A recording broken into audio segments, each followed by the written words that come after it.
ગયા વર્ષ કરતા વરસાદનું પ્રમાણ આ વખતે એકંદરે ઓછું રહે. ઓગસ્ટમાં તો આ વખતે ખેંચ છે વરસાદની.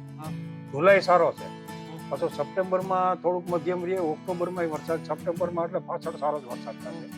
નમસ્કાર, હું છું જોગલ નાથાન, મારી સાથે છે રાહુલ. અમે બંને મિત્રો આવી ગયા છે જુનાગઢના આણંદપુર ડેમ છે અને ઓજત નદી કિનારે આવેલું એક ગામડું છે. મારી જોડે છે ગોપાલભાઈ ચોવટિયા. ગોપાલભાઈ આમ તો વર્ષોથી વરસાદ કેટલો થશે, ક્યારે થશે એવો એક નિચોડ આપતા હોય છે, અનુમાન કરતા. તો ગોપાલભાઈ, ચોમાસું કેવું રહેશે? આવનાર ચોમાસું કેટલો વરસાદ થશે? ગોપાલભાઈ, કેવું રહેશે, તમને શું લાગે?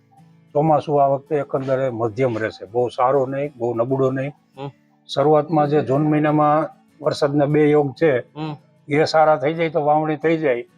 અને વાવાઝોડું ઉદ્ભવવાનો જે અત્યારે પ્રશ્ન છે અરબી સમુદ્રમાં, જે 22 થી 25 ના ગાળામાં જે વાવાઝોડું કેન્દ્રિત થાય છે, કદાચ એ વાવાઝોડું આવે તો વાવણી કરાવી જાય, પણ પછી પાછો વરસાદનો ભેજ ખેંચાઈ જાય તો એકાદ મહિનો ખેંચાઈ જાય તો છેક જુલાઈમાં પછી વાવણીની શક્યતા રહે, 5 જુલાઈ પછી. અચ્છા, તો એવું બને કે અત્યારે જે હવામાન વાળા તો એમ કહે છે કે જૂન પહેલા બીજી 5મીમાં પહોંચી જાય ચોમાસું. ચોમાસું પહોંચી જાય આ શરતે, વાવાઝોડું આવે ને વરસાદ દઈને ખાલી જતું રહીએ તો કોઈ સવાલ નથી, પણ વાવાઝોડું જો કેન્દ્રિત થાય વધારે તો એ હવાનો ભેજ ખેંચી જાય તો પછી નવું હવાનું બંધારણ થતા એકાદ માસ નીકળી.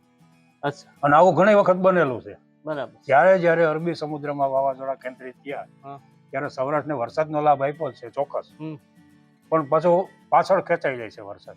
અચ્છા, તો તમે શું માનો, ગયા વર્ષે ને આ વર્ષમાં કેટલો ડિફરન્સ? ગયા વર્ષ કરતા વરસાદનું પ્રમાણ આ વખતે એકંદરે ઓછું રહે. ઓગસ્ટમાં તો આ વખતે ખેંચ છે વરસાદની. જુલાઈ સારો છે, પાછો સપ્ટેમ્બરમાં થોડુંક મધ્યમ રહે, ઓક્ટોબરમાં વરસાદ, સપ્ટેમ્બરમાં એટલે પાછળ સારો જ વરસાદ થશે. પણ ટૂંકમાં જે જુલાઈની આ ઓગસ્ટની જે ખાધ છે એ સપ્ટેમ્બરમાં કદાચ પૂરી થઈ જાય. સપ્ટેમ્બર મહિનામાં સારો છે, ઓક્ટોબર મહિનાની 15 તારીખ સુધી વરસાદના યોગ સારા છે. અને આ વખતે આ છેલ્લા 2 વર્ષથી ચૈત્રા નક્ષત્ર જે વર્ષે, આ વખતે ચિત્રા શરદ પૂનમ પછી બેસે છે, તો ચિત્રામાં આ વખતે વરસાદના યોગ છે. દિવાળી પછી એક માવઠું થાય, એ જે તે તારીખો જે મેં સંપુટમાં આપેલી જ છે. દિવાળી પછી જે 2 માવઠા થાય એની શક્યતા ખરી. આમાં દિવાળી પછી 2 માવઠા થાય એટલે આ બધી 10-10 થી 14-10 એક માવઠા રૂપે વરસાદ થાય, પછી 24-10 થી 30-10 દિવાળી પછી દેવ દિવાળી આવે. હા, દેવ દિવાળી આવી જાય એટલે દિવાળી પછી માવઠાની શક્યતા છે. અને ચોમાસામાં એકંદરે અત્યાર સુધીમાં જે કચ્છનું ગણિત હતું, પણ મેં આજે સંપુટમાં આપ્યું છે, આ ચરણ પંચકું. એટલે આ ચરણ પંચકું એક જૂનું શાસ્ત્રનું ગણિત છે નક્ષત્રને આધારે. જ્યાં સંપુટમાં આપ્યું ને, જો તમે જોઈ શકો છો, આ 12 નું મૂળ નક્ષત્ર છે. અને એમાં મૂળ નક્ષત્રને દિવસે જો વરસાદ થાય તો જેઠ મહિનામાં વરસાદ થાય. 13 પૂર્વાષાઢા નક્ષત્ર છે, જે અષાઢ મહિનામાં વરસાદ થાય. 13 વરસાદ થાય તો અષાઢ મહિનામાં વરસાદ સારા થાય. આ 4 નક્ષત્ર ને 4 માં સારા સંબંધ છે. પછી અષાઢી પૂનમ 15-10 ના રોજ રાતે 12 વાગે ચંદ્ર વાદળમાં હોય. આ લોકોએ વાહન લખી નાખ્યું છે, વાદળમાં 12 વાગ્યા સુધી ભલે ચંદ્ર ખુલ્લો તો પાછલા દિવસોમાં વરસાદ સારા થાય. આવું છેલ્લા 5-6 વર્ષથી હું જોઉં છું. જ્યારથી આ ચરણ પંચકું જોયું છે એટલે એનો પ્રભાવ એ સારો પડે. પછી પૂનમ ને દી સાંજે આ 4 નક્ષત્ર જોવાના 1 કલાક, બરાબર. 7:35 થી 8:35 સુધી એના 4 ભાગ કરવાના 20-20 મિનિટના. એ 20 મિનિટના ગાળામાં જેટલો વરસાદ થાય, પવન ફૂંકાણો હોય એને આધારે જે તે માસમાં વરસાદ થાય. આ વખતે આનું મારી આગળ 2019 થી માંડી અને આ 24 સુધીની સંપૂર્ણ વિગતવાર નોંધ છે, પણ અત્યારે અહીં સાથે નથી. તમારે જોતી હોય તો હું વોટ્સઅપ કરી દઈ ફોર્મમાં. એટલે એકંદરે હજી ચોમાસાને સુધારવા માટેના આ 2 પરિબળો છેલ્લા છે. એની અંદર વરસાદ થાય તો જે વરસાદની ખેંચ છે એ પૂરી થઈ શકે ઓગસ્ટ મહિનામાં શકાય. ઓકે, હવે એક ઈ મારે તમને પૂછવું હતું કે આ વખતે એવું બનશે કે ઓગસ્ટમાં બધું થઈ જાય, 40% થઈ જાય, 70%? નહીં, ઓગસ્ટમાં કચ્છના આધારે ઘટ છે ને છે એ રહેવાની જ છે. અચ્છા, સપ્ટેમ્બરમાં કચ્છ ટોટલ સપ્ટેમ્બરમાં વરસાદ સારો રહેશે. એમ સપ્ટેમ્બરમાં કચ્છ સારા બંધાયેલા છે એટલે સપ્ટેમ્બરમાં વરસાદ સારો જ રહેશે. પછી ઓક્ટોબરમાં જે 15 તારીખ સુધીના છે ને વરસાદના યોગ બહુ સારા છે.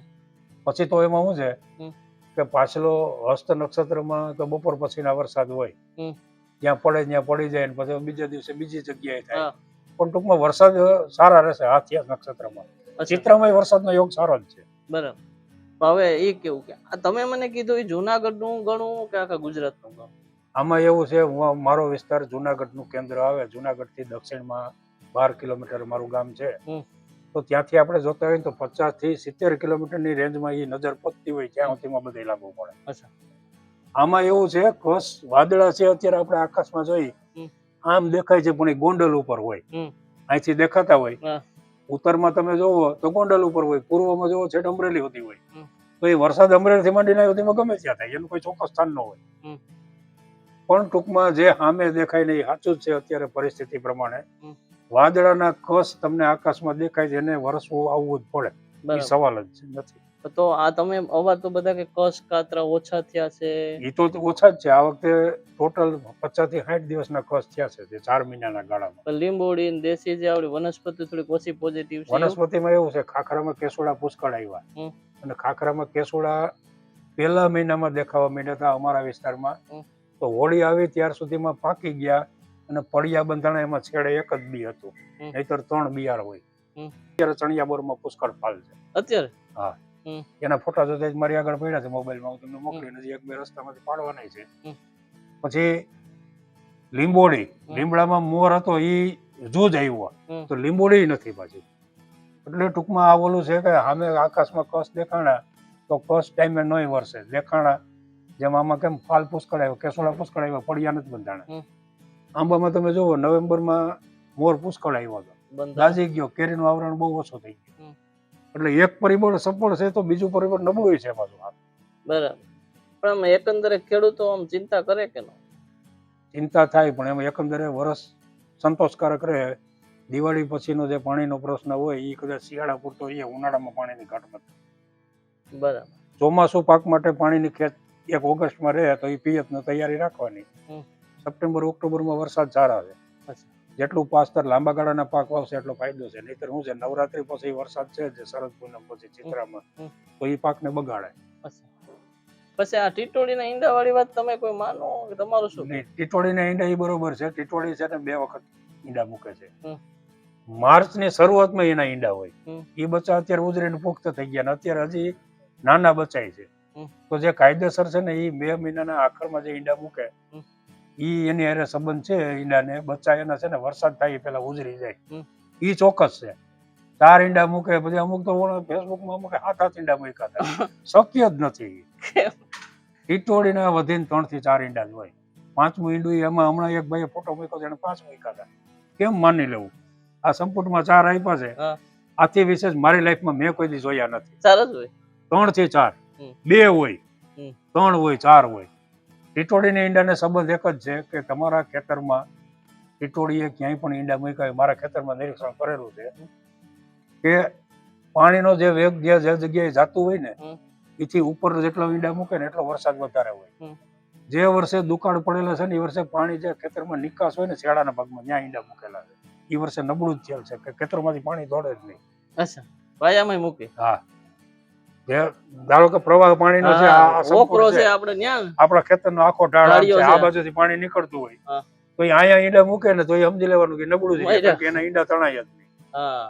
પણ પછીનું પાછું છે ને એ સુધરી જાય. વાવણીમાં ઈંડા ન તણે એના બચા ન ઉતરે ત્યાં સુધી પૂર ન આવે એ પાકું છે. બરાબર. તમને આ કેટલા વર્ષથી અનુભવ છે? તમે આ હું આજ 25મું વર્ષ છે, 2001 થી આમાં. બરાબર. આના માટે આમ તમને એવું લાગે કે હવે પહેલાના જમાના કરતા અત્યારે આમાં બધું ફટાફટ થઈ ગયું છે? આમ ઋતુમાં કઈ નથી લાગતું? ઋતુ જો વાહનોનો ટ્રાફિક વધે, એની ગરમી વધે તો પછી અત્યારે પરિસ્થિતિ એટલે ચેન્જ થાય જ. વનસ્પતિના લક્ષણો તમે જુઓ તેમાં શું છે એ સીધું અત્યારના સમય પ્રમાણે એક વનસ્પતિના લક્ષણોનો અવકાશી કસ આ 2 સમય પ્રમાણે હાલે. બાકી નહીં. જૂના જે પુસ્તકો છે એનું જ્ઞાન તમે લ્યો, ભડલી થઈ તો ભડલી તો કે 400 વર્ષ પહેલા, કોઈ કે 600 વર્ષ પહેલા થઈ ગઈ. તો જે તે સમયે જે પરિસ્થિતિ હતી હવામાનની એનાથી અત્યારે પ્રદૂષણ કેટલું હતી. તમે 100 વર્ષ પહેલાનો દાખલો લ્યો, કોઈની ઘરે હારી ગાડી નહોતી. જે આ 50 હજી અમુકની ઘરે રાજદૂતની સગવડ હતી, એની પેલા હાલીને જતા, પછી સાયકલો આવી. અત્યારે ઘરમાં 4 સભ્ય હોય તો 4 ગાડી હોય, 1 4 વ્હીલ વધારાનું હોય 5. તો એનું પ્રદૂષણ ક્યાં જવાનું? આ એટલે જે ક્લાઇમેટ ચેન્જ કે છે એનું મેઇન પરિબળ આ જ છે. પછી આવડા બાધે યુદ્ધમાં એ બમ ગોળા ફોડે જેની અગ્નિ ક્યાં જાય બધી. હમણાં ઓલા કહેતા હતા અણુ ધડાકો કરવાનો નથી કે આકાશમાં એટલું ધુમ્મસ છવાઈ જાય, ઓઝોનનું પડ આખું તો સૂર્યપ્રકાશ નીચે ઓછો થઈ જાય છે, ઠંડીનું પ્રમાણ વધી જાય છે, ઉનાળુ મળશે ને ગરમી જોઈએ ન મળે તો શું થાય? શિયાળામાં ઘઉં શિયાળામાં જ થાય, ઘઉં કાં ઉનાળામાં નથી થતા? ઋતુ તો એ તો એનું કામ કરવાની જ છે, પણ પછી એમાં આપણે ભેળસેળ કરીએ આટલી. પેટ્રોલ ડીઝલનો ધુવાળો તમે ગણો, આ એર કુલરની ગરમી એટલી નીકળે, સિટીમાં તાપમાન વધતું જાય કે વધે જ ને. પણ બરાબર. આ બધી પરિસ્થિતિ છે ને અત્યારે, એટલે અત્યારે ચોમાસાને સીધો સંબંધ વનસ્પતિનું જે કાયદેસરનું આવરણ અને અવકાશી કસ, બે જ વસ્તુ છે. બે વસ્તુ એને સીધો સંબંધ છે. બાકીની વસ્તુ પછી અમુક એમાં કામ કરતી હોય. નક્ષત્રો છે બદલીમાં, એ નક્ષત્રો અમુક જે આવતા હોય, શ્રાવણ સુદ સાહિત્યનો સ્વાતિ હોય તો એ કહેવત છે કે શ્રાવણ સુદ સ્વાતિમાં સ્વાતિ ઉગે સુર, ડુંગર બાંધો ઝૂંપડા ભાદર આવે પૂર. એટલે એ શક્ય છે કે સાતમનું સ્વાતિ નક્ષત્ર હોય તો ટૂંકમાં વરસાદ સારો થાય, તમે ઊંચાણ ઉપર રહ્યો. ભાદરવા સુધી પાંચમનું સ્વાતિ નક્ષત્ર હોય, 60નું અનુરાધા હોય તો વરસાદ સારા થાય. એટલે એ બધા એમાં છે જ. પણ આ વખતે દેવપોઢી એકાદશી રવિવારે છે એટલે એ નબળું જ બતાવે. એ બદલીમાં શું કે દેવગૌરી એમાં એનું આખું વાક્ય મને બહુ નથી યાદ. શનિ રવિ ને મંગળ જો પોઢે જદુરાય, પછીની પાછળની લીટી કઈક એવી છે, પણ એમાં શું છે, એ મગજ દાદા હોય ને પછી ન બધા યાદ. એટલે એ બધું નબળાના સંકેત છે જ. ઓકે, તો મને એમ છે ગોપાલભાઈ આમ અનુભવી છે અને એને જે વાત કરી છે ચોમાસું મધ્યમ છે. જે કોઈ એવું કહેતું હોય કે બહુ ભારે થશે, તોફાની થશે, એવું કંઈ નથી, પણ ચિંતા જેવું પણ નથી. આખરે તો આ બધું અમુક વસ્તુ કુદરત ઉપર ડિપેન્ડ કરતી હોય. ખેડૂતો માટે, ખેડૂતોના હિતો માટે, અને ખેડૂતો કંઈક જોવે શીખે એના માટે અમે પ્રયાસ કરતા હોય. આ વિડીયો પણ અમે એના માટે જ બનાવ્યો. તમે જોવો, જાણો અને